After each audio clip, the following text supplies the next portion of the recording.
good? It's your boy Dreyking live in the building, man. Got my man Brock in the building. All day. Got my man Lay in the building. Yes, sir. You already know what it is, Vibeship TV. We in the building, you know what I'm saying? We got a special guest, man, Mr. Jay White, filming career, man, going in. Let's get it, huh? Hey, introduce yourself, big dog. My name is Jay Roughbone White, representative of Pittsburgh. I'm from the south side, from a neighborhood called Bell-Suver. All day, Bell-Suver. You know what I'm saying? But y'all know, yeah, I mean, we like to turn it up real quick, so let's go get it.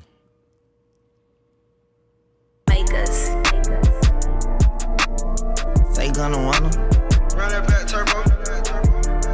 I'm gonna wanna fuck her too. She'll catch up on the AR, how you did that? Track out, lift up when you take off, how you did that? You put switches on all your blickies, how you did that? Your LV back turned to a legit, how you did that? I seen that duck turn to a Louis, how you did that? That look like a brand new booty, how you did that? You got face stones and no real watch it, how you did that? You hear some skeletons in your closet, why you did that? How you yelling slack, slack? How I kill a cat, yeah. Hopping around in a two-tone Maybach, pillows in the back. Let's go. Too many rounds in the Philly AK, someone gon' get wet. How you gon' get more when you still owe me? How you gon' do that? Snatch a Ruger bag, give a nigga a yak attack. I get my shooter whack, beating cheese and that's a wrap. It ain't nighttime but your chain glow, how you do that shit? Me and Gunna fuck the same hoe, how you knew that bitch? She'll catch up on the AR, how you did that? Track out, lift up when you take off, how you did that? You put switches on all your blickies, how you did that? Your LV back turned to a legit, how you did that? I seen that duck turn to a Louis, how you did that? That look like a brand new booty, how you did that? You got face stones and no real watch it, how you did that? You hear some skeletons in your closet, why you did that? They hit your man, you ain't get no straightening, how you live with that? She fucked the hood, how you lay and have a kid with that? My jello go toast, smash it, who blow, yeah, I did that. Kick more shit than judo, and she like, I did. How you get that shit, you got a romantic on your host. Man, black me back sit rich, I'm too rich to drive a road. Pop my shit like plumber, me and gun diamond flesh. I'm gon' ball out summer and just all grinding for a month. Ayy, pull up, hop out, dump. She'll catch up on the AR, how you did that? Track out, lift up when you take off, how you did that? You put switches on all your blickies, how you did that? Your LV back turned to a legit, how you did that? I seen that duck turn to a Louis, how you did that? That look like a brand new booty, how you did that? You got face stones and no real watch it, how you did that? You hear some skeletons in your closet, why you did that?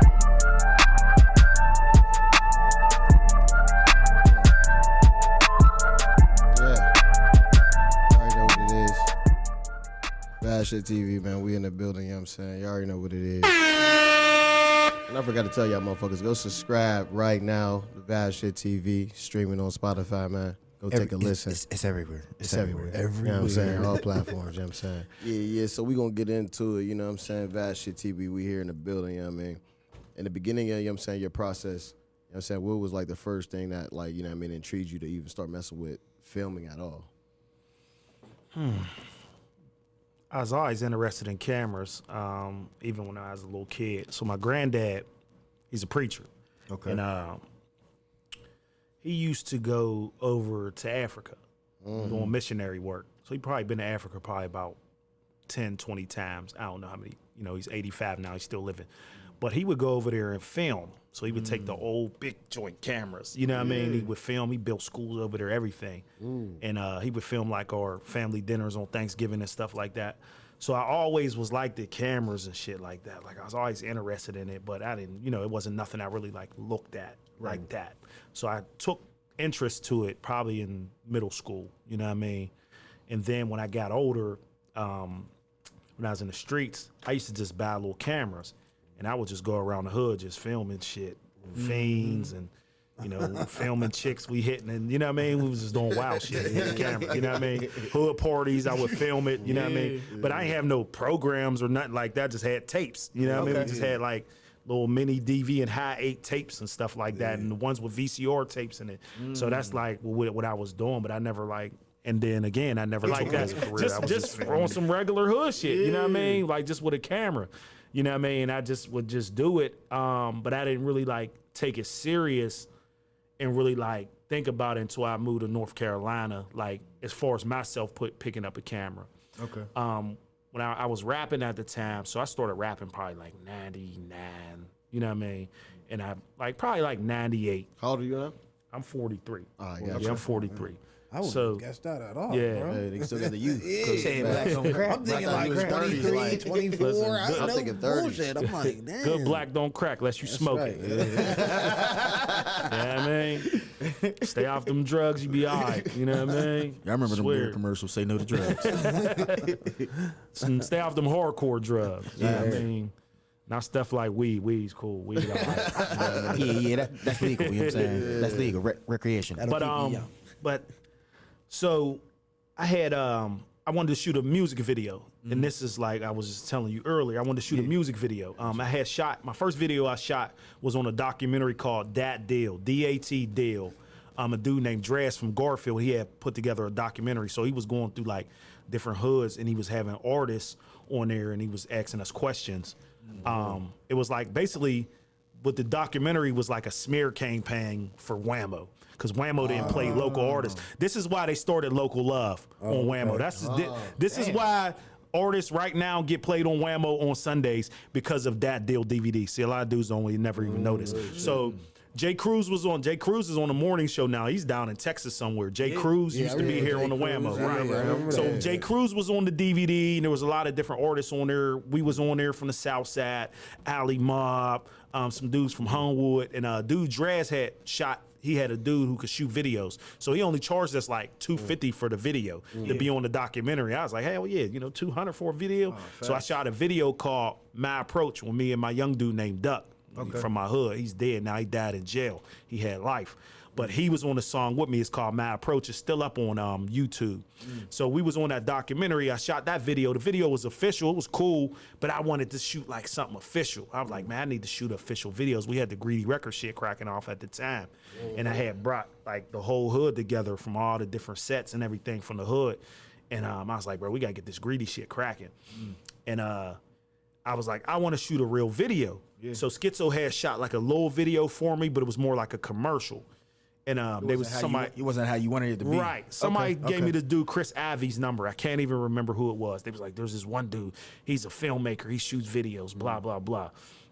So I call him, you know what I mean? And I'm like, yo, I want to shoot a video. How much you want for a video? He was like, yeah, for me to come out every day is $1,500. And he was like, I shoot music video for $3,500. And I'm like, all right, cool. I was like, well, can you do 2 videos for me for that? You know what I mean? He's like, I'll do a video, and then I'll do like probably like a 1 to 2 scene video. You know what I mean? And when he told me $3,500, that's when I knew I was in the wrong business. You know what I mean? That's why I'm like, man, fuck this rap shit. I'm like, nigga, what? $3,500? You know what I mean? And I'm like, and I was already intrigued by cameras. So that's when I realized, like, man, I'm like, the dudes behind the scenes is making all the money.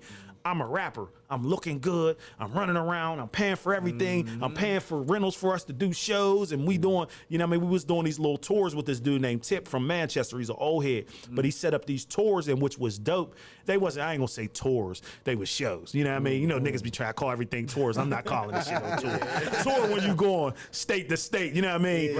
I ain't, and it's not trying to downsize nothing what he was doing, but he had us doing shows in like Butler, Johnstown, outside of the burg, which was something dope, because I always tell artists, I said, bro, people in Pittsburgh see you every day. So the fans here, they like, oh, that's such and such. You know what I mean? People outside don't have that access to you, so they're going to be more like, oh, there goes such and such. You know what I mean? So it was dope what he was doing. It was ahead of his time. You know what I mean? So, doing those shows and just putting a lot of money behind my rap. I'm taking pictures. I'm getting album covers done. And it was a lot of money. I'm out there with flyers, and, you know what I mean? I'm just doing everything we had to do back in the day. MySpace was around a little bit, you know what I mean? But it wasn't like really, there was no YouTube really. So it's like you really had to be out here in these streets, and you really couldn't go to nobody else's hood, because it's still like, it wasn't like, it was a like little beginning 2000s, it wasn't like goofy, bro. really as much color, but it still was like everybody was, you still wasn't really. You knew who sad was who sad. You still just going to pop out and be over there sitting around. You can't just go to, you know what I mean? By me being from Belle Sur, my hood's Crip, so I can go to North Side, you know what I mean? Crip hoods on the North Side. I could go to certain hoods at this time, you know what I mean? I could go to Homewood certain spots, you know what I mean? But certain spots we didn't get along with Homewood. Yeah. You know what I mean? Because they was cool with St. Clair. So it was like, it was just, you know, one of those type things back in the day. And he was doing them shows, so it was like you had to really do a lot back then. You know what I mean? You had to do a lot back then on the music scene. It's a lot easier now, which is, you know, it's good for the artists. And he had us doing them shows. So I was just spending so much money, and I looked at it like, I'm like, damn, bro, I feel like I'm a hooker. Rapping. Like, bro, I look good. I'm out here hitting bras, fucking, and you know what I mean? Like, bro, and all my money is going to the producers, the photographers, the videographers. And I wasn't, and bro, all my money was going to the pimps. And that's how, when I looked at it like that, I'm like, damn, bro, rappers spend, and I know what dudes spend on their rap careers, bro, because I did it. Right. You know what I mean? And 1 year I spent probably like 50, 60 grand. Like, you know what I mean? On everything, bro. Like, you know what I mean? You got to buy outfits, and you know what I mean? And I always was jewelry, you know what I mean? I was never one type rappers that looked at busted, bro. Like I just wasn't, you know what I mean? If I'm rapping about hustling, bro. I remember your videos. Yeah, if I'm rapping bro, about, you was shining, bro, every time. If I'm rapping about hustling, bro, you got to look the part.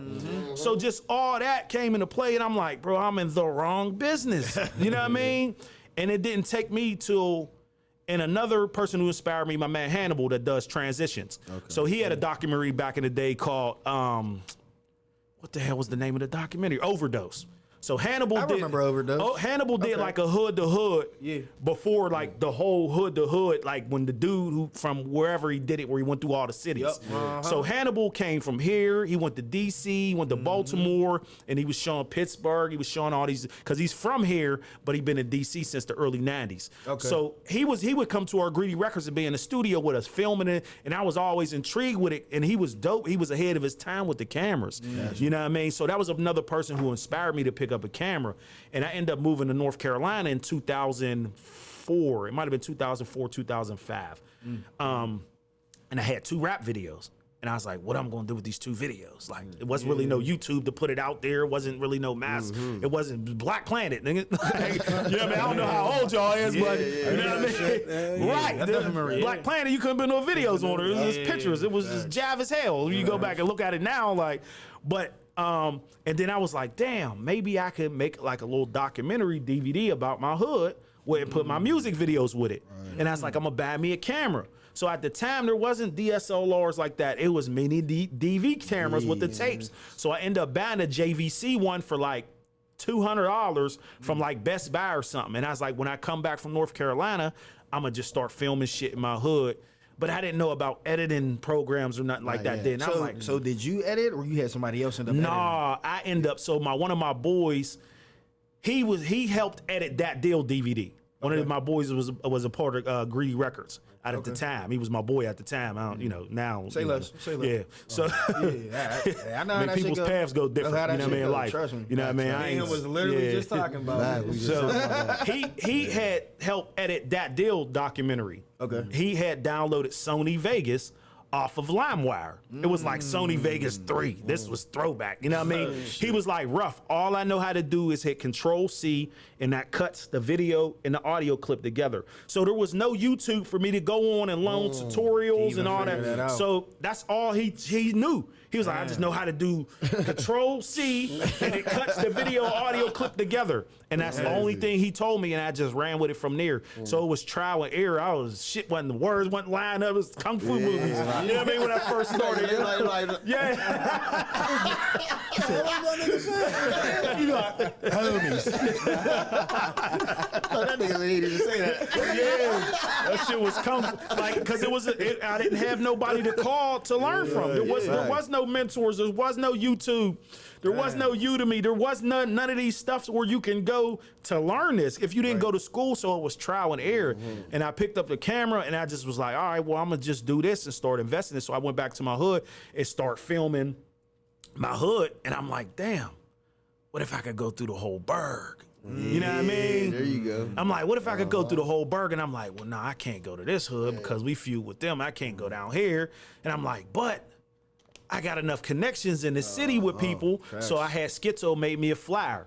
It said hood to hood, you know what I mean? Rep your neighborhood. And I put out 5,000 flyers. He printed them up for me, and I came back from North Carolina. I remember them. And I passed out the flyers, I remember them. and niggas was just hitting me up from every hood, bro. Niggas just start hitting me up from every hood. That's like, yo, come to my hood. Da, da, da. And then Tonebone, I hit the mic, my bad. Tonebone from Homewood had a camera. So he filmed a lot of the Homewood footage. You know what I mean? So I didn't know all them dudes. I knew. Did he film Brucey? I filmed Brucey. Okay. Yeah, I filmed Brucey. That's the first time that I ever even remember get to watched see that shit. Brucey, bro. I filmed Brucey. Yeah. What's even wilder, I done hard. said it like episodes ago. Just because of that, I was like, man, I gotta get a jam with Brucey. And I was a kid then, bro. Yeah, Brucey. I ended up meeting he was Brucey, ahead of bro. his time, bro. We freestyled for like 2 hours straight, bro. 2 hours straight, That was like my just homie, back and forth, and then, bro, it was just crazy. Like, just his thought process was just different, bro. Rest with God, Brucey. That was one of my Definitely homies. rest with God, man. Me and him got real cool. Cause like when I went down for Mosa, some of them dudes was mad because they was cool with St. Clair. You know what I mean? Like, you know, in our neighborhood's always beef since 80s. You know what I mean? Yeah. So some of them dudes was mad, and Brucey's like, nah, Ruff's my man, yo. Like, nah, we built him something. You know what I mean? Like, so me and him just built like a big relationship, but that's basically how it all started with me with the cameras. It went from me calling Chris Ivey and he's saying 3,500, you know what I mean, from when I was young with my granddad having cameras, and then me saying, yo, I want to do a documentary for my hood. I didn't come into it like I came into the game doing documentaries. Right. You know what I mean? And then I started, like, once I was started the hood, I was like, well, damn, I need to have some music videos with this, you know what I mean? And I started doing music videos. So my first video I shot was called Pocket Full of Money with my man Wax Netty and Tez. You can look it up on YouTube. The song's hard as hell. It's a classic. When I was in North Carolina, niggas used to come to work singing it. Niggas from Chicago. I was in North Carolina, there's a lot of people from everywhere. They like, yo, man, that Pocket Full of Money hard. But the video is like low budget, but the jam was so hard. You know what I mean? For that era, the video was all right. You know what I mean? For the era it was in. You know what I mean? No, but facts, It ran its course. It ran its right. course. So I was just start shooting videos, and that's how I got into shooting videos. Shit, I ain't even gonna lie to you. I was geeking for that up in the streets. Used to be in the crib. Yeah, nigga. Up in the streets. Up in the streets. Up in the yeah, nigga. Bro, He was jumping off roofs and shit. Brucey was like, facts. That shit was hard back in the day. So that's basically how I got into the world of filming, yo. Like So was your transition? Was that an abrupt transition from grumming the rap going over to the shooting the videos? Like when you was like, all right, bro, this is what I need to be doing. Was it like immediate? No, I still was rapping. I still was rapping when I was doing the Blocks projects and entertainment. You know what I mean? Because that's what the documentary is called. Hood to Hood was somebody else's stuff. But people in Pittsburgh still be like, yo, you did the Pittsburgh Hood to Hood. It's called Blocks Projects and Entertainment. Yeah. Blocks with 2 C's because we was cribbing. But it's so crazy though. Like, I got the original Hood to Hood DVD at the crib. Like, you know what I'm saying? I thought he was in conjunction. I thought they was working with them. Yeah, facts. I'm like, oh, this shit, they got the Pittsburgh one? I'm like, oh, this shit. I was a young nigga like, oh, yeah, watch this shit. Like, you know what I'm saying? But yeah, that's definitely dope that you was transitioning right there. Like, you know what I'm saying? it But was it's like, it was a rough transition, like, because rapping is like, you know, you love it, rapping like, is like something, man, that's just a part of the community. You know what I mean? And I was like one of the first people who like started picking up cameras like that was like from the streets. Like I didn't know no camera dudes that was from all the camera dudes I knew was just regular type of dudes. That. You know what I mean? I ain't gonna call nobody a square because just because you ain't in the streets, that don't mean you ain't a square, because people always try to associate people when they ain't in the streets like, oh, he's lame, or no, that don't mean you no lame. Nigga, you smart. Nigga, you don't need to be in the streets. Right. But most of the dudes I knew wasn't in the streets, so I was somebody from the streets that picked up a camera, so I had a different vision. Yeah. I can see what's going on in these alleyways. And I can see that And world. on top of that, like you said, you was able to build them relationships and go where a lot of motherfuckers wasn't even going to go. right? Yeah, No, and I it's was gonna be going, like, bro. shit, I was in. we'll be here for an hour. That's it, bro. I was in spots with 20 dudes with ARs. I seen this shit. I seen it. Like, cause I stopped doing it after the third one. I was like, bro, I don't want to do this no more, because I didn't want to put out that type of The image? Yeah, I didn't want to put that out no more. You know what I mean? I was in a different transition in my life. You know what I mean? I got my own kids. You know what I mean? I got 8 kids, bro. So at the time I had like 5 kids. You know what I mean? I'm like, bro, I don't want to keep putting out this message. So I was like, I don't want to do this no more. You know, I'll still do music videos, but I didn't want to put out, because the documentary was like, every time from the volume 1 to volume 2, I had to put rest in peace on like 15 dudes just from Every the first fucking to the time. second I volume, peeped bro. that shit too, and I'm I was like, like, bro, this damn. is wild. Like, you know what I mean? And I'm Or like, you'll have somebody talking, and right after that, be Yeah. like RIP. I'm like, God damn. Yeah, Like, bro. yeah, that I'm shit like, was it was like real- hell. I'm like, damn, that Bro, quick. that like, shit's depressing. Like when you like, you know what I mean? At the That shit time, I didn't irritates look me. at that, but when I like mentally, I started mentally changing my outlook on, you know, just different Life shit in and life. shit. You know what I mean? I'm like, this ain't what's up. You know what I mean? I'm like, this ain't what's up with what's going on. You know what I mean? Right. But I had to show what was going on here, and I had a distribution through Tape Man Inc. They was in New Jersey, Black Star Video in Harlem, and I had other like distributors that would just buy 100, 200 DVDs off me. Bro, I made so much money off them DVDs, bro. And then my man Easy Records, remember Easy Records? Yeah, They used to be okay. downtown, right there on that corner. What's there right now? On Wood Street. I can't even think of what's there Where right the now. CVS at? No, it was across the street. Easy Records used to be, it's right there where Hello Bistro is. Hello It used to be Bistro, like yeah, I right know there. that side, yeah. But he had one in Charlotte in the mall down there. And it was Eastland Mall in Charlotte. It was an all black mall. So he still have DVDs in there. And then I used to see my DVDs. I'll go down Fayetteville, North Carolina. I'll see my DVDs in little hood stores and stuff from this distributor sending it to different cities that I didn't even have, that I didn't have nothing to do with. You know what I mean? So it traveled around the country because I had dudes calling me from all types of cities. One time these dudes, they was from Minneapolis, Minnesota. I'll never forget, they was Bloods. They called me. They wanted me to come up there and do a documentary for them. Yo, they was gonna pay for my flight. They was gonna pay for my hood. But dude never hit me back. I don't know what happened to him, or he went to jail. They was like, yeah, man, you know what I mean? We want you to come up here. We'll pay for your flight. We want you to film our hood. They was Bloods, yep. And people was calling me from Cali. That's like, yeah, I ain't know Pittsburgh was like that, man. People from New Orleans, because I had my phone number on the back of there, yo. Yeah, okay. Yeah, They think it's the country. Yeah, so They do. Yeah, they think people it's from Texas, bro. People was calling me from everywhere because Tape Man in Jersey, they was, you know, people always going to gravitate to New York because that's the DVD Always. bootlegging music. Always. That's the capital Yeah. of hustling music. You know what I Everybody, mean? you gotta think like just like Cali and New York and I'm trying to think Miami. Everybody comes from different states and go Right. there. They all migrate there to do something different. So you're gonna bump into every walks of life. So now that you got nice, you know what I'm saying? So you get into the process of, you know what I'm saying, a situation where it's leading you to filming, you know what I mean, a little bit rapping. Well, when you got straight into the filming and you got actually good at it, what was the next move for you? Like, was it like, all right, now I'm about to, what did you really want to do with the film once you knew, like, I can really, I mean, blow with this? I really like documentaries. So I was just doing more documentaries and just more music videos. You know what I mean? And I really transitioned out of like really just doing like music stuff in like 2017. Okay. You know what I mean? I kind of transitioned out of it then. Yeah. It was a hard transition because I was so used to shooting videos Doing what you do. and being with rappers. You know what I mean? And I really got more into the corporate, you know what I mean, nonprofits, dealing with community, you know what I mean, more community work and stuff like that. That side of film. Then I would do sports stuff. I started doing everything outside of music videos. Your you work know is what I mean? everywhere for sure. Yeah. That's a fact. So it was a hard yeah. transition once I left the music scene. Like, you know what I mean? It was hard. Like, I don't know, bro. I just felt like it was like me. I'm the type of person, I never cared what niggas thought, what niggas said. I don't live my life for, you know what I mean? I got 8 kids, so all the decisions I make be strategic. And when I look back at it, like all of me moving to North Carolina, like my whole hood was mad because I kept a lot of niggas in my hood together. Like from different sets that would never hang with each other. Because I was like a middle ground. You know what I mean? I'm a hustler. I keep a connected. lot of people. Yeah.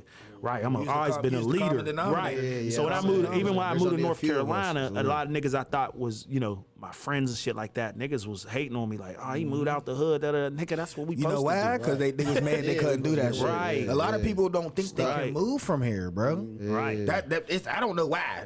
But the only reason why I say I don't know why because I was born in Cali, raised here. Yeah. My pops was from Cali. My mom's from here. So me leaving was always a thing. Like, so Yeah. I'd be like, "What? People don't leave here?" I'm like, "Yeah, people don't really fucking leave It's here." the mentality like I'm we like, was just why? talking about, bro. It's the mentality. Yeah, bro. I Like don't man know if said. people be trapped You know what in I'm saying? that But shit. you gotta think or about it.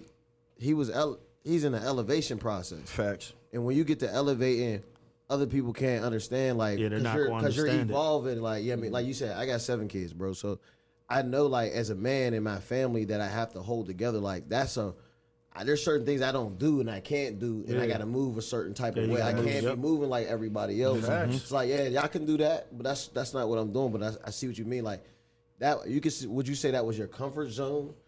That when you was like able to make those rap videos, it was like, man, it was hard because it was like that's what I. Yeah, I knew it was just that's easy. where all It's my used money to. was coming from. You know what I mean? We was shooting. We had the Plug Media down Carson Street. Me, James remember. Webb, and Doran. I remember. You know what I mean? We was killing them down the Plug. You said James Webb? James Webb was doing yeah, the I know music Webb. in there. I know Yeah, Webb. Shout out to Webb, yeah. So we had the Plug Media. That was 2000. I came back to Pittsburgh the end of 2013, going into 2014. I came back September, and Webb and Alan Banks had Carson Street Media in the same place we had the Plug. So Alan moved out in December. So January, I moved into the Plug, and we named it the Plug, and we rebranded it. So I started doing little 15-second Instagram videos. That's when Instagram first started doing videos. I was fucking killing them, bro. I was like, yo, I let nigga rap like 10 seconds of his song because the videos really was only like 13 seconds. I was letting niggas rap like, Yeah, because I remember you did Ashco's like bro, that. I did everybody. First just person I remember brought that. down there I was just- Deasley. I Okay. was smart. I said, I'm going to bring the most I poppin' this remember nigga. that. Yeah, and it was there you go. Deasley. You know what I mean? It was Deasley. Then I did Stunner. Then I did Ashco. You know what I mean? And then up. I was like, I'm charging the rest of these niggas. You know what I mean? But you did it right though. You And I was charging showed them like, hey, this Bro, is the that product. shit was taking me. Now this is what I'm charging you for. And other people didn't know, actually, the format was like 640 by like 360 or something. And the niggas didn't even know the format, how to even make Instagram videos. You know what I mean? So a nigga was like, yo, how you make them? I was like, bro, you gotta give me some money. And I'll show you. Nigga paid me $750 just to show him the format, how to make Instagram videos. But I was doing that, and I was killing them. It was just, I was just charging niggas like $150 for 11 seconds. And then I would take your picture, make a little graphic out of it, and put it on the wall inside the booth of the Plug. You know what I mean? I always was like in the marketing and branding, bro. Like, and that's what I tell so many dudes in Pittsburgh, bro. That's what's killing y'all, bro. Y'all don't know how to market shit, bro. Everywhere you go, you gotta leave a piece of you, bro. I don't care if it's a sticker, a fucking poster, something, bro. You gotta leave a piece of you in every city you go. You gotta have flyers. You gotta have something, yo. Because they don't understand Like- that you're the brand. Yeah. You know what I'm saying? And that's a 24/7 job. Like, you know what I'm saying? It ain't no, oh, I'm half the brand and I'm this nigga over there. Like, no, this is your brand. So let niggas know this is what you do everywhere you go. And then everybody gonna notice that's you. But that's what branding and marketing is. But I can understand that because, bro, I do marketing with paid advertising on social media. So it's like understanding how you talk to cold traffic, how you talk to warm traffic, to hot traffic. Bro, that's a conversation that nobody don't understand. It's like, bro, it's the way you present yourself to your audience. And me and him talk about it all the time. Like, even building our audiences, like, bro, it's just a certain way that, but as artists, they just know rap. They don't be trying to sell That's it. themselves and sell their product. just rap. That's You know how what I'm saying? But They'll spit, but they won't sell themselves and their product. Like bro saying, They like don't it just wanna do seemed. I don't know. It don't be making sense. Like, cause he see me in my play when I like sell. I got to spill. It's basically like me selling credit for referral. Right. As soon as it'll be like you can basically call it a landing page. So I'll get them to make their purchase. I'll be like, all right, go scan the QR code so you can pay. As soon as they get to there, all right, before you're done, make sure you give me a follow so you know where I'm at anytime that I do another pop-up. So the first thing that they do is right after that, so that means he does this more than once. That's what pops in their head. They give me a follow, and then they can follow me wherever they want. But now I'm on something like, I need to collect. He was telling me I need to collect Emails. more data, bro. Yeah, you gotta more collect them fucking emails. data, bro. Yeah. Like that's really because it's like all right, let's say I got 50 to 100 people every time. I did about over 10 events. That's 1,000 sales, bro. 1,000 people. That's all that I Then need. if you got for old real. clothes, you could just be like, send out a mass email. Yo, I got That's this it. 50% off. Something you just want to get rid of. That's it. Somebody's going back. And they You know gonna what go I crazy. mean? They'll go crazy, bro. Yep. Like so. Once I peeped that, I was like, yeah, I gotta apply myself this way now.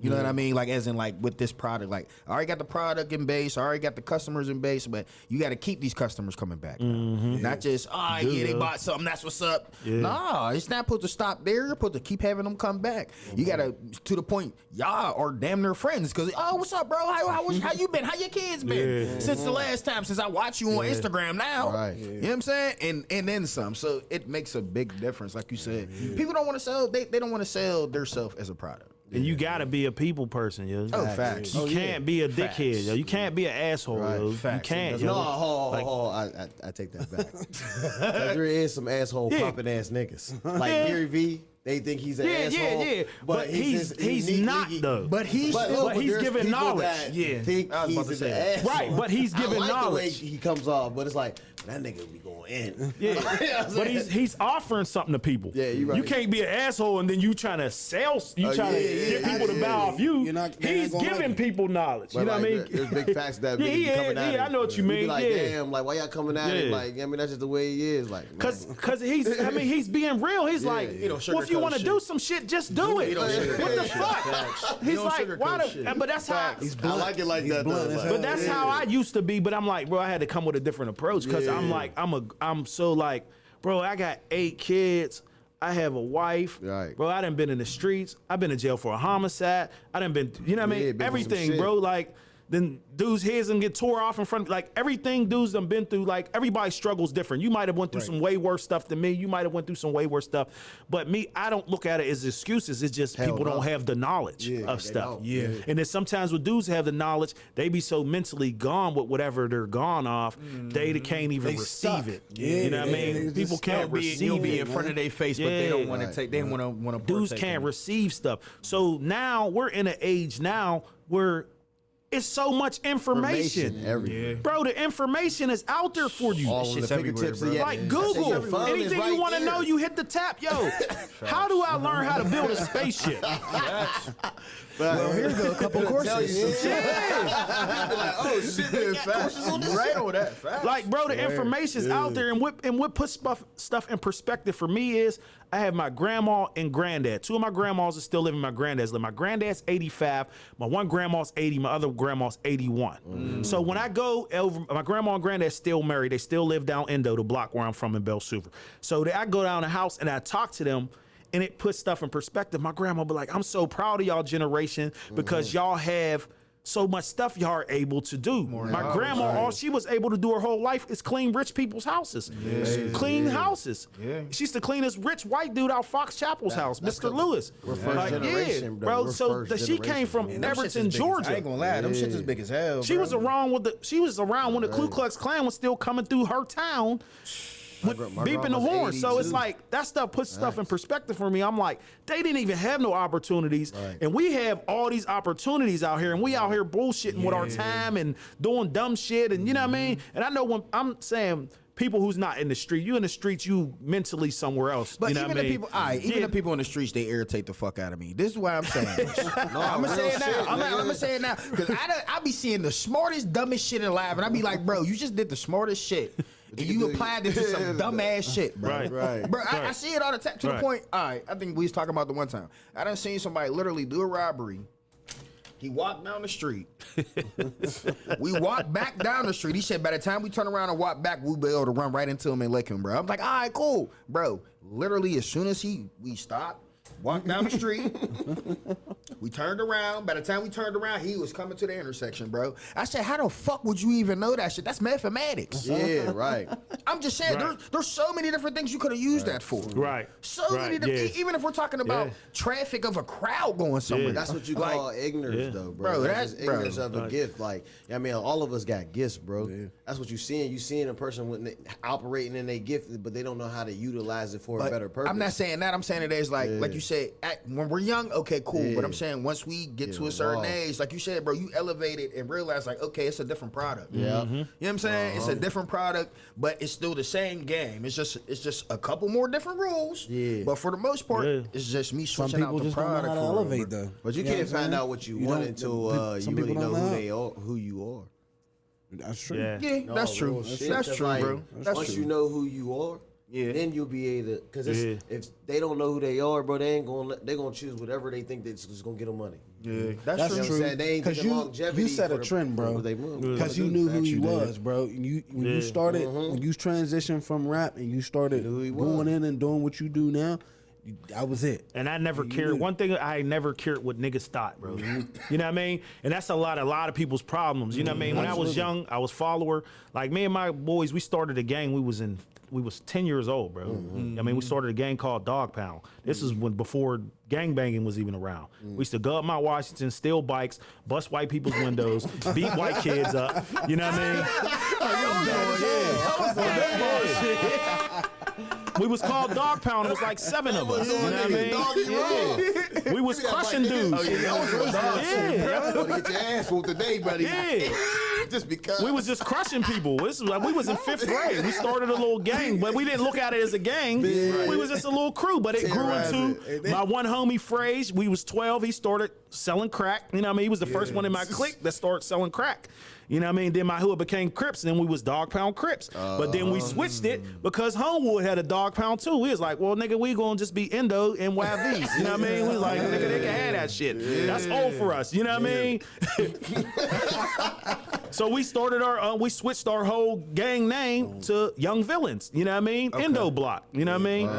And that's when it started to transition to like, all right, well, he's selling crack. You know, this person got some weed, and then we just transitioned into like, well, damn, you got some crack, now you need a burner. So it wasn't like you just start out like, nigga, you know what I mean? It's like a transition. You end up being getting into the shit. You end up being somebody you never thought. You know what I mean? It didn't start out like that. Like I said, we started out as kids. So as far as you and your career, you know what I mean, you and your filming, what you up to today? Let's talk about some of the stuff that you into today. So right now, we got this. I'm gonna call it a multi-million-dollar project. I'm gonna go ahead and throw this out there. Blam Wrestling. You know what I mean? For the people out of town, blam is a slang word for slam in Pittsburgh. We don't say we gonna slam you. They be like, nigga, I'm gonna blam you. I'm gonna take you to the 12th. You know what I mean? Drop you off at the devil, nigga. You know what I mean? That's up over your head. Glue. You know what I mean? I'm gonna blam you. You know what I mean? So I came up with the idea of Blam Wrestling. So this is my second like real film project that I'm doing. I did my movie Everyday Hustle in 2018, and I premiered that at the August Wilson Center. I sold it out over 500 tickets. I freestyled a feature. So I freestyled. I have no script, no budget. I just used creativity. I was in the crib with my daughter, and she was 6 months at the time. She was giving me the blues. She was crying. I was like, damn, it'd be wild if I was a single dad. And I was like, damn, I should do a documentary about single dads. And I'm like, I got too many documentaries. I said, all right, I'm gonna just do a short film about being a single dad. And I'm like, I called my boy. I'm like, yo, I've created a scene like, yo, I want you to be like, I'm going to go on a job interview, but I had to take my kid because I had no babysitter. So I just started coming up with scenes, and I was like, damn, I could use the jitney station because I was jitneying for a little bit. I was like, damn, I'll act like I'm jitneying. That's straight Pittsburgh shit. So I created this whole movie, Everyday Hustle. You can go on YouTube, just type in Everyday Hustle movie. I actually came to the premiere to one of the you did. Yep, you did. Bro, you did. You and Fire, y'all's funny as fuck. Yeah, you did. That one scene so had me everything in tears, that movie is freestyle. Like I had to tell people, like, yo, I just need you to say like this line because it'll keep the story going forward. Okay. So that was my first like movie I did. You know what I mean? I've did documentaries. So now going back to Blam, this is my second like project. So I was like, my next project got to be way bigger than my first one. I can't stay on the same level because I'd be like, I hate when I see film dudes in Pittsburgh when they put out a film or something and then their next stuff still looks terrible, or they didn't get better audio equipment. Yo, that shit pisses me off. I'm like, bro, you got to keep advancing in life. That's what this shit's about. You know what I mean? Your next shit got to keep getting better. I can't live off blocks, projects, and entertainment. You know what I mean? Like people bring it up to me, hey, that's what's up, bro, but I don't give a fuck about that. What make it good though? You have, like you said, there's levels. You got to keep advancing. You got to keep getting better at what you do. That's just what it is, or you gonna tap out. You know what I mean? It's like, oh, I ain't watching it. You know what I mean? Because people's attention span is so short now. You know what I mean? Right. So Blam, I was in my office. This was when January, it'll be 2 years. Okay. You know what I mean?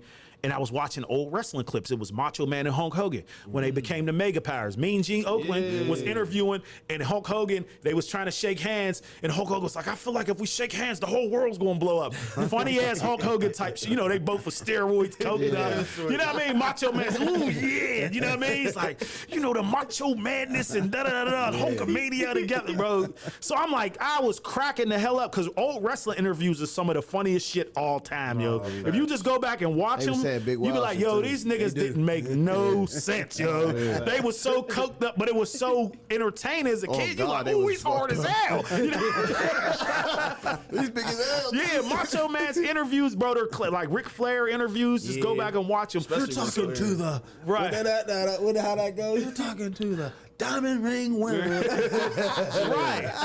On my life. Limo I spilled driving. more money on spilled liquor from this side of the world to the other. Said big wild shit. Yo, so I'm watching that and I'm like, damn. And it brought me back to when I was my child, because I haven't watched wrestling since Stone Cold and The Rock. That was like my last era. Like, I don't know Rey Mysterio. I started watching it again since I got back in Blam. I knew Rey Mysterio, Like, but I didn't really watch it, so I didn't really know John. I know John Cena, but I wasn't watching their era really of wrestling. I was watching some of the like NWA, like DX and all that. I watched a little bit of that, but like Stone Cold and The Rock was like my last die-hard days. So, and I came and I was like, damn, I never really seen nothing about black wrestlers. There is nothing. There ain't no Junkyard Dog documentaries. There ain't, you know what I mean? There ain't nothing really about Tony Atlas. Now, The Rock has that show, but The Rock ain't from the hood. You know what I mean? I was like, Rock's black. His dad's Mom Simone, his dad's black. You know what I mean? He's a part of the culture, but he didn't really resonate to the average black person from the hood. So I'm like, bro, I'm gonna create a movie about black wrestlers. So speaking about you doing this movie, so I got a little cousin, Donovan Shaz. He worked with you? Yeah, he was. Yeah, Yep, he you know was. what I'm saying? He told me like, he's like, bro, Yep. I work with him. Yep, he was working with me. He's like- he he's fell like- off though. Yeah, I know. Donovan Yeah, fell yeah, off. yeah. He He fell young, off. he young, He fell you know off. what He I'm young, saying? but I like Donovan, yo, because he came up with He some of young. the tag team names. right. Cause he wrote down all these different names. I'm like, all right, this is Butt. I like this. You know what I mean? This is all right. You know what I mean? So he did help write some of the stuff. No, but I Yeah, get it, he but did. I just know he's young, but I know him from wrestling. Like, that's my little cousin, but Devin Shavs is the one I used to do it.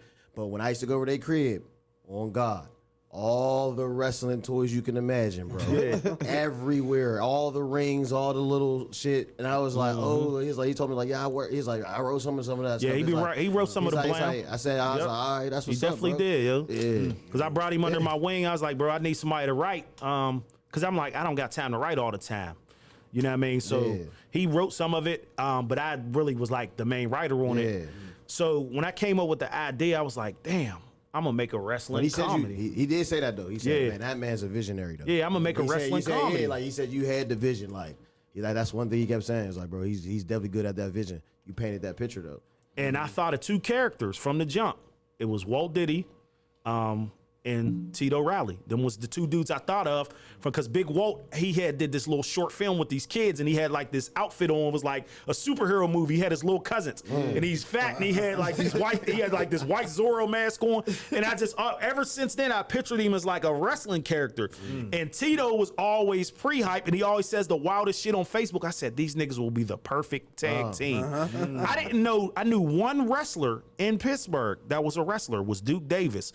I only knew him because he used to have a show down the Diamond Building before he was wrestling. He was named V.A. the Press. He had a show down there in the Diamond Building, like around like No Chill Radio when they had all that down the Diamond Building back in the day. He had his own show and he interviewed me. And then I ended up seeing him in PK DeLay's video and he was doing wrestling shit. I'm like, oh, damn, V.A. the Press is a wrestler now? So I ended up reaching out to him because he was the only wrestler I knew. I was like, and I start coming up with like ideas. I didn't really have a name for it. Like me and Lay, so I was like, Lay, I called Lay Warbooks. Me and Lay Lansky's the ones that put Blam together. Me and Lay's from Larners. You know what I mean? A lot of people know Lay's a visionary. He's real creative. Like Lay can be like, rough, da da da da. Like he'll just like, he can know how that person's going to sound. He needs to say it like this. You know what I mean? He's so good with that aspect of it. Like the directing I'm a technical, you know what I mean? I'm good with that part of it too, but Lay could be like, yo, and I like when we came up with the name, I'm like, bro, I'm trying to think of something like we gonna call it da da da da. He just was like, Blam. You know, I'm like, Blam it is. You know what I mean? Yeah. So I called him that day when I came up with this idea because me and Lay been working on movies for like 3 years. So we got like 2-3 movies we've been working on for like the last 3-4 years. We would meet like every Wednesday when he was off work, and we would start at like 8 p.m. and be working like till like 2 in the morning. I get to the crib like 2-3 in the morning, like from us just like working on movie shit. Like, damn, all right, since we cut this scene out, we got to go back because dude said this in this scene and this got to add up. Now that don't add up. So it's a lot to making that film. So when I called Lay, I'm like, Lay, man, we got to put that other movie to the side because we got a whole nother movie. It's like about and during tax time, you know what I mean? And this was like before PPP happened. So I'm like, damn, that kind of like, it's kind of like, you know, based off something like that. And I'm like, I got an idea. He's like, well, what you guys said, man? We're going to do a fucking wrestling comedy movie, yo. He was like, for real? I was like, bro, that's what we gonna do. I said, I'm coming over. I was like, I'm coming over Wednesday. This was like on like a Monday. Came over and I was like, bro, I got these two characters. Tito and Walt, we'll have them as the main characters, and we just start building off of it, and we built the story. It's basically about Blam used to be like a real deal top wrestling league, right? Like the WWE. Like it had, wrestlers in the league, and the owner died, and he passed it down to his nephew, and his nephew ran the league into the ground. So Blam originated in Pittsburgh, but it got big. So they came back to Pittsburgh to hold a tournament for $20,000, and anybody could sign up. So that's how they're getting like people like, oh man, Blam's back. You know what I mean? Like, oh, anybody could be a part of it. I'm gonna go be a wrestler. So that's how our two main characters, Tito and Walt. You know what I mean? Walt's name on there is the late night nibbler. You know what I mean? He be eating the chicken wings out of the bed. and Tito's name is Rantan Rowley. So a Rantan is a word I just looked up a nigga to get drunk over in England and go out on the town and hit chicks. That's how I came up with the name, Terry Rantan Rowley, because his name's Tito Riley. So I was like, Terry Rantan Rowley's, you know what I mean? Rantan is really, I just was like looking at words and definitions. It took me a while to find that name. I was like, a Rantan? I'm like, what the hell is this? So that's how we came up with the name. Then the Jaggernaut Gigolos, your little cousin Donovan came up with that name. I didn't have characters for them. You know what I mean? So my man Nasty and my man Stuck, I don't know if y'all know Stuck. Stuck came up with the name Mr. Perfect. So I had dudes sending me, like, dudes will be like, yo, I'm gonna send you a whole bunch of different wrestling names. You know what I mean? I'm like, yo, Mr. Perfect is perfect. You know what I mean? Instead of Mr. Perfect, Mr. Perfect. He's a pervert, messing with the chick. So, and then his tag team partner, Serenade. So I didn't even have them as a tag team at part, but when the Jaggernaut Gigolo's name, I said, I'm gonna put Serenade. And it's just how, I can't even explain how, like, it just was like God, how some of this stuff just came together. Like, I can't even explain some of it, bro. Like how this stuff just came together. Like the characters, we did 2 casting calls and a lot of real wrestlers showed up. So I got a lot of real wrestlers in my database, you know what I mean? And Duke Davis, when he came to my office, I didn't know nothing about wrestling rings, nothing. You know what I mean? I'm like, well, I'm gonna put a wrestling ring in my warehouse. I'm like, fuck it, we're gonna shoot it in here. You know what I mean? So he was like, I got a tag team partner. I didn't even know he had a tag team partner or not. He was like, yo, and I was like, all right, bet, yeah, because my 2 main characters, I want them to be a tag team. And I was like, I'll have them go against y'all, you know what I mean, at the end of the movie, you know what I mean? And we was gonna do a movie. So we created so many characters, so many different parts to it. I'm like, it can't be a movie now. It gotta be a TV series. So we scaled back. So we had like 80 pages written for a movie. You know what I mean? We still had more stuff to write. I'm like, all right, well, let's scale this back and take all the scenes, that bullet point scenes, and shoot a pilot episode. Gotcha. You know what I mean? And that's what we've been doing since May. So we've been shooting a pilot episode for it. We're shooting 1 episode, and it's just going to basically entail what Blam is. Like, boom, boom, boom. We're not going to get all the way to the end of it and show, you know what I mean? So it's like, what our main characters, how they got their names, how they got a part of Blam, where they go, they first training at, you know what I mean? So that's basically what the pilot episode is going to tell. So we still got to put a show babble together, which is like a PowerPoint. Show babble's like a PowerPoint. So like when we send this to investors and networks, you got to have a show babble and we got to have it written out. So we still got to go back and do some more writing. Standard. Okay. Right. Not really, because some people just pitch a script sometimes. Some people just pitch a show babble, and some people just might pitch a palette. So dude that did that Fresh Prince show, he just made a trailer. You know what I mean? And he put that out, and that trailer just boom. You know what I mean? And it got picked, and Will Smith and them picked it up. Oh, so that's why that got He just made like a 3-minute trailer, bro. I thought to myself, I'm like, he did some horror shit. I was thinking to myself, like, all right, when is this shit coming out? 3-minute trailer. Grabbed that shit. I didn't know that he picked it up. I thought he all the people who's in that trailer is not in the TV show. Facts. I was about to say that. I was just definitely about to say that. Yeah. That's real. Damn. So what is it like when people when they do them like shows like, you ever watch like, all right, Black Mirror, but it's a different episode. What is them like? That's just TV. It's still like a TV series. Yeah, TV series. Yeah, Black Mirror is just like a different type of show. It's just like every episode's different. You know what I mean? That's Irv Gotti did that shit, and that shit was hard. For real? Irv Gotti do Tales. Yeah, that shit. He do Tales that come on BET. Yeah, where they reenact. You never seen Tales? No. What? So Tales is they take all the rap songs. It might be like Method Man, Mary J, You're All I Be. You're all, you know what I mean? Whatever that song's called.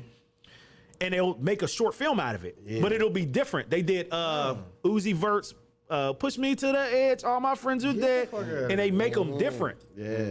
So one of my young dudes from my hood, he's down in Atlanta. He's an actor. He be in all types of movies. He's in P Valley recently. Lil Rashad. You know what I mean? He was like he was in that one dude's crew. I don't know the dude's name. The rap dude that messed with. Talking about murder. Yeah. Okay. He was like one of the dudes in his crew, but he be in a lot of movies. I was watching an episode of Tales one time. Cause he got a box, and niggas don't have boxes that much. So I was like, hold up, let me pause this, yo.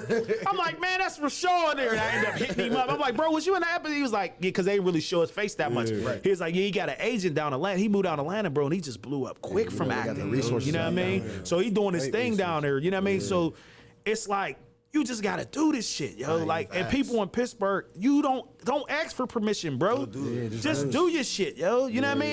You might not be where you want to be. It might not be the best right now on what you putting out, but you gotta put shit out. You're competing against 9 million rappers, 5 million businesses for content to put out content, bro. You're competing with competing with 20 million podcasts. You know what I mean? You gotta put content out, yo. We live in a day and age. That's why you see niggas' aunts on their own TikTok. Oh my life. Dancing. I'm like, why I keep seeing all the cougars, yo? Like, nigga, I'm 43. I'm not trying to see all these old ladies popping up, yo. What's up with my algorithm, yo? We can show you how to remove it. I just showed you how to remove it. I can show you how to remove Trust me, it. man. So, all mine was that's what I'm saying. We're in competition with people's time. You know what I mean? So, dude, this one rap dude sent me his album in my inbox today. And I had to tell him, I said, bro, your marketing strategy is trash. Oh, okay. You know what I mean? I said, bro, you didn't even send me like, yo. He said, bro, I said it wasn't personable to me. I said, bro, you didn't even say, yo, check out, my hit single. Yo, this is my album. You just sent me a link. He's like, thanks, Ruff. I really appreciate that. He's like, I gotta get better at that. I said, yeah, bro, you can't just. I said, you're competing against too many people, bro. Right.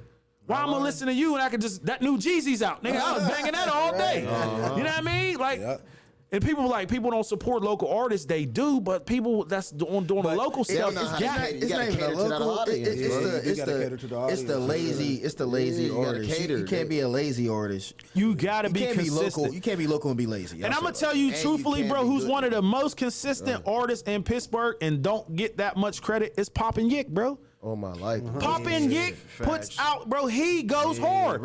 Albums, and he don't have like a team of people and all that stuff. But that's like as far as like somebody constantly putting out. And Yick is decent, bro. He makes some decent jams. But I'm saying somebody like him still don't get that much love in the city, but he's consistent. You know what I mean? He's an artist niggas is never gonna bring up, but he's constantly consistent. You know what I mean? You have to be consistent at what you do. You got to keep putting out work, yo. You got to keep putting in work. Hey, we stand on that at Vibeship TV, bro. We drop every week. So it's like, nigga, every week we hitting you with something. So it's like, nigga, we going to keep hitting you. It's like consistent content every time. Yeah, you can't. It's like, I'm saying, I'm not taking my foot up off the gas. It will make it wilder, too. You got to keep hitting them. We ain't even seeing each other all the time, bro. We don't. We see each other on Sunday. That's it. We better work. You know what I'm saying? Yeah, because y'all grown men, bro. Y'all got responsibilities. You got stuff to do. You ain't got time to be hanging with niggas all day, bro. You ain't got that much. You ain't got that type of time. Right. Yeah. That plus we don't overthink shit. Like, you know what I mean? Like, all right, bro, this is what we about to do. Then we got to do this. And when we see each other, we rap to what we need to handle and get it done. It's to the point. Right. You know what I'm saying? Straight to the point. You know what I'm saying? Hey, I wanted to say something about that wrestling, bro. I didn't know that shit was scripted, bro. Like because I was when you was watching wrestling back then, I was into it too.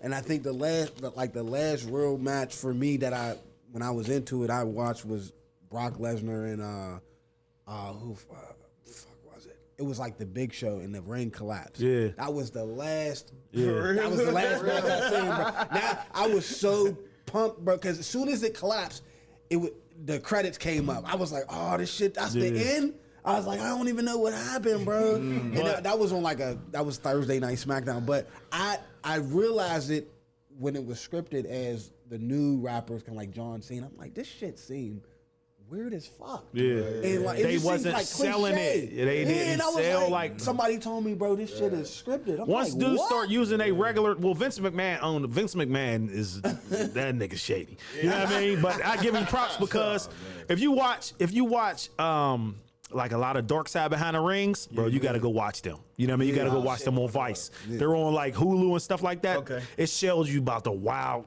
stories about a lot of these wrestlers. A lot of these wrestlers done killed people, bro. Got killed. Like there's wild stories about, most of them's dead, bro. Yeah, I seen the Chris Benoit and the Eddie Guerrero shit. That shit was wild. I'm gonna tell y'all who to watch the Dark Side Behind the Ring. The first one you need to watch. See, I don't know if y'all know about this black wrestler named New Jack. New Jack was the wildest nigga ever. Just imagine the gangsterest nigga from Wilkinsburg as a wrestler. Killing niggas. That's New Jack, bro. Like New Jack was wild, bro. He was the dude. So New Jack got a Dark Side Behind the Ring. New Jack died a few years ago. So that's like another thing where I was like, bro, I need to do something about black wrestlers, bro. It's like there's so many black wrestlers that contributed to the culture that they don't get the props like that. You know what I mean? Like now we got, black wrestlers, black champions, like the chicks, the black women been champs and stuff like that. And they look good. Them black women wrestlers now look good than the mom. I'm like, damn, she dead. You know what I mean? They ain't looking like China's. Right. Right. I used to be like, Yeah. you said this? Shit. Yeah. Some days you don't know So if she's a man or that was why, you know what I mean? It was like, bro, like we contributed so much to wrestling culture, but back in the day, black wrestlers never got that respect. We didn't never have a black Hulk Hogan. We never had a black Macho Man. We had weak ass Coco B. Weird, bro. The Birdman. Coco B. Weird was butt, bro. He was butt. Booker T was in there. Booker T. Later on. Later on, bro. You gotta remember all the white people was running the wrestling back in the day. Like they really was. Right, but I'm saying we never had that cool ass, like we had a few, but not as much. Like black people beat the shit out of anybody in the world, bro. Like Absolutely, yeah. no, you can't nobody beat black people. Like, That's a fact. you know what I mean? So, but we never had them dudes that was like Ric Flair. You could tell like Ric Flair and them hung around pimps. They hung around black dudes, bro. I swear. You know what I mean? Razor Ramon and them, bro. You know they hung around street niggas, bro. Like pimp, cool ass niggas, because they slanging and stuff.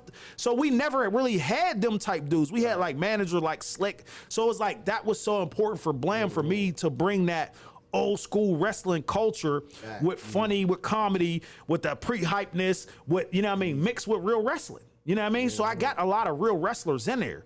And I'm gonna tell you how I met the one dude. His name is Big Mo. Y'all gotta look him up. His stuff went viral. I don't know if you ever seen that video that he's like 500 pounds. He picks that white dude up and he drops the elbow on him. It's a wrestling clip, bro. It went viral. People on TikTok start sharing it and they was like putting the wings on dude, like, you know what I mean? Like he died, you know what I mean? So people was making their own viral videos out of it. Big Mo's No, I know what he talking about. I just seen. He's a scrawny white dude, yo. Yeah, Where that man came down the slide and hit the came down the slide, was like, boom, she's like, hey, how you doing? Yeah. She was in heaven though. That shit was funny as hell. So I was still trying to find wrestlers, and Big Mo, I like just seen this nigga's viral clip like a week ago. I'm thinking he's from where, I don't know where he's from. There's wrestlers in every city, bro. Like there's so many wrestlers, and wrestling ain't in the hood like that, but there's so many black wrestlers, bro. Once I got back into it, I'm like, damn, there's so many black wrestlers in all these cities. So I reach out to a lot of dudes trying to get them to be a part of Blam. So I went to a IWC match in the what's the place that was a hotel in East Liberty for a little bit, right by the library, right there where the Kelly Strayhorn, you come down. Ace Hotel. Ace Hotel. Yeah. So in the back of there, they had a wrestling match. Really? Yeah, they had a wrestling match back there. Yep. They had a wrestling match because it's like they got like this open area. It's kind of like messed up, like the wall, the paint's chipping off. But they had seats out there and they had a wrestling ring. Why did I see the dude Big Mo there? I'm like, that's the dude I seen from the viral video last week. So I'm like, bro, I'm gonna go. I go rap to him. I'm like, where were you? He was from Cleveland. And I like showed him. I said, bro, I'm doing this Blam wrestling. We filming. This was like in April when I got in touch with him. I was like, bro, we filming next month in May. He was like, all right, cool. And I didn't know how serious he was about it. And I stayed on it. I was like, bro, I need you to be a part of this Blam shit, man. I need, you know what I mean? He's like, yeah, I'm gonna bring some of my wrestlers down too from Cleveland. He's like, we got a whole league. So he came down with like 5 wrestlers from Cleveland, and I just had dudes from here. I had a chick from Baltimore came down. She just started wrestling. Her name's Enchantress. If you look her up on her Blam page, she's like a dominatrix. She got gold teeth, but she wear like the spikes and shit like that. She's hard as hell. She's thick as hell. She got the hardest look, you know what I mean? So I had her wrestle wrestle a match against one of the girls from Cleveland. You know what I mean? And we even got a gay wrestler from Blam. It's a little dude named Sebastian. The girl Samaya.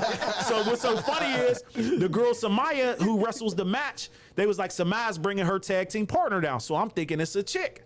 Yeah. So I get the day we shoot Blam, the second day when we doing the wrestling matches, I go in the locker room, I see dude, I'm like, hey, who's dude? Because I knew all the wrestlers. Yo.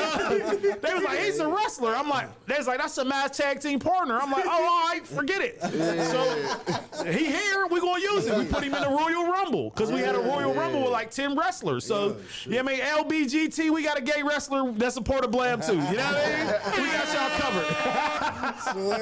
By default. Then I came in the locker room, I'm like, man, who's this dude?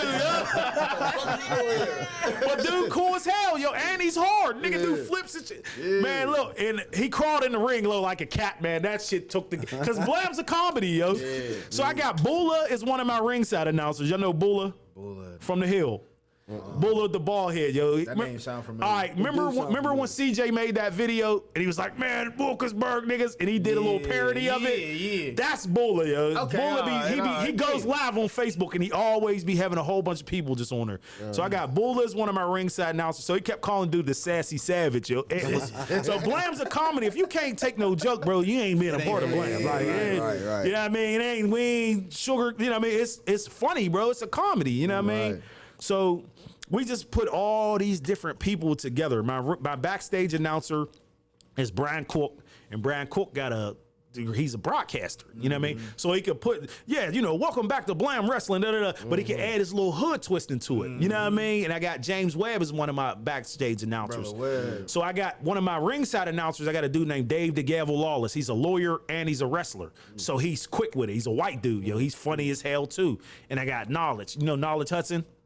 Knowledge. All right, he's more than does a lot of community stuff. So I got them three: Bulla, Knowledge, and Dave the Gavel is my ringside announcers. You know what I mean? Then I had the one white dude is the in the ring announcer. His name's Hake Hudson. He been doing that for like 50 years.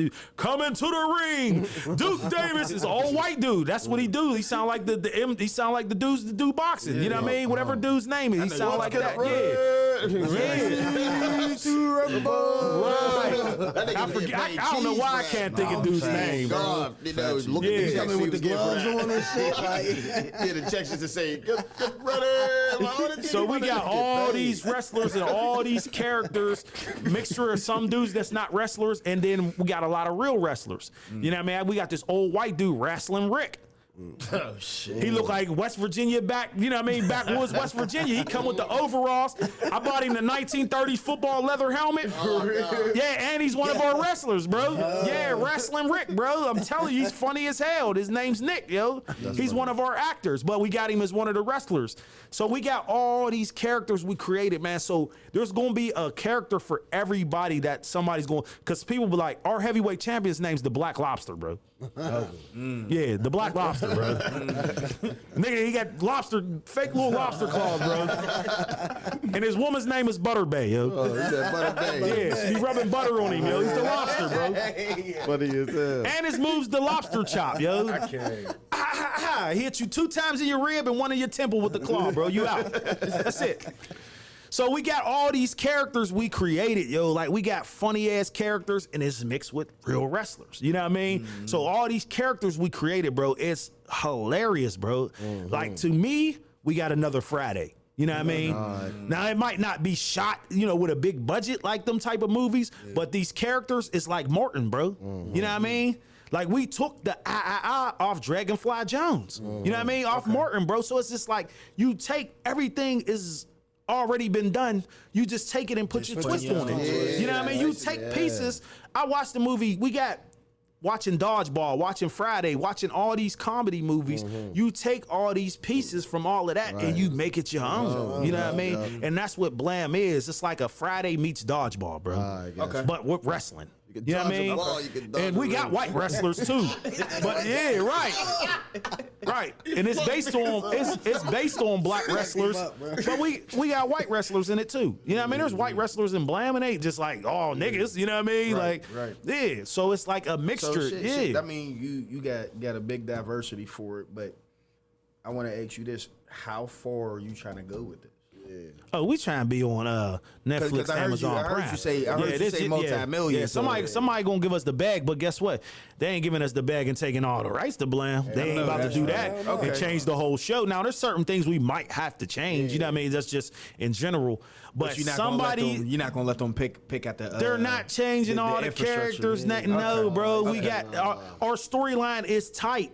Our characters are tight. Our actors are pretty good. Now we might have to change a few actors because dudes might fall off. Right. You know what I mean? So that just comes with the territory.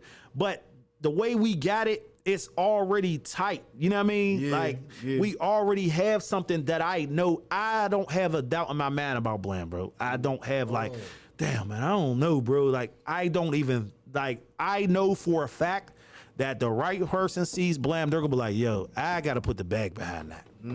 Or we gotta have them on our network. Since you started, so Blam is it's just your second project, right? Yeah. Second major project. Have you worked with anybody in the mainstream industry? Not necessarily. It don't got to be with wrestling specifically, but anybody in general that's in film that can add to what you already do, or to mentor you. I got a few people that so I was working with so a lot of people don't know there's like 5 black film directors from Pittsburgh, but they're not here. You know what I mean? You got Ben Ramsey. He did Love and a Bullet, and he did Dragon Ball Z movie. They hated him for the Dragon Ball Z movie. Because the movie, I never seen it. I know. I watched that shit. That shit was terrible. Oh my god, he did that shit.